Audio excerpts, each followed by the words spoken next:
বন্ধুরা, আজ আপনাদের এক অপূর্ব দৃশ্য দেখাচ্ছি, যেখানটাতে চন্দ্রালোকে আলোকের উদ্ভাসিত পৃথিবীর দ্বিতীয় পর্বতমালা, যেটা হচ্ছে কাঞ্চনজঙ্ঘা নামে পরিচিত, সবাই জানেন।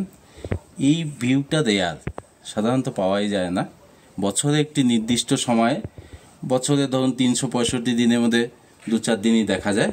একটা পূর্ণিমা রাতে অপূর্ব সুন্দর একটি পাহাড়ের দৃশ্য, এবং এই দৃশ্যের অপরূপ সেটাই আমরা আপনাদের কাছে তুলে ধরছি। যারা এই ভিডিও দেখছেন, এটা এই সময়টাতে চাঁদের আলো যে পড়েছে এবং দূরে যে সাদা একটা অংশ দেখতে পাচ্ছেন, সেটা হচ্ছে কাঞ্চনজঙ্ঘা। এটি সাধারণত আমাদের দার্জিলিং থেকে খুব ভালোভাবেই দেখা যায়, এবং এর চারিপাশে যে ঝিকমিক ঝিকমিক করে তারার মতো জ্বলছে, এই পোর্শনটি লেবংয়ের পোর্শন, লেবংয়ের জায়গাগুলোতে দেখা যাচ্ছে।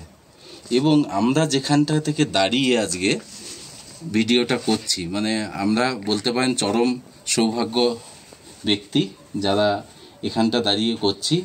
সেটা হচ্ছে দার্জিলিংয়ের একটি পুণ্যভূমি, রামকৃষ্ণ মিশন, যেখান থেকে ভগ্নী নিবেদিতা এখান থেকে স্বর্গলাভ করেছিলেন। এবং এই যে জায়গাটাতে বসে রয়েছি, সেটারও একটা মাহাত্ম্য আছে। একবার ল্যান্ডস্লাইডের ফলে এই জায়গাটা অনেকটা সমতল হয়, তার ফলেই এই জায়গাতে বিল্ডিং গড়ে ওঠে, এবং তার থেকে প্রচুর পুণ্যার্থীরা আসেন এবং তারা এই নৈসর্গিক দৃশ্য উপলব্ধি করেন। এবং সুন্দর লেবংয়ের যে সুন্দর ব্যাপারগুলো, সেগুলো রাতের মধ্যে আমরা যতটা পারছি সেগুলো দেখানোর চেষ্টা করছি।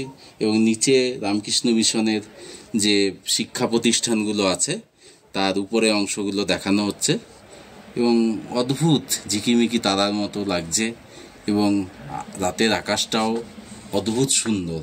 যদি কোনো দিন সময় পান, এই দৃশ্য অনুভব করার জন্য অবশ্যই আসবেন, যেটা এই ক্যামেরার মাধ্যমে আমাদের পক্ষে দেখানো সম্ভব নয়। আর যারা দেখছেন তারা মন দিয়ে উপলব্ধি করবেন এবং সম্পূর্ণ হেডফোন দিয়ে শুনবেন, এবং নর্মাল জগতের থেকে একটা ভাব জগতে বিরাজ করবেন, তবেই এই নৈসর্গিক ব্যাপারগুলোকে উপলব্ধি করতে পারবেন। নমস্কার, ভালো থাকবেন।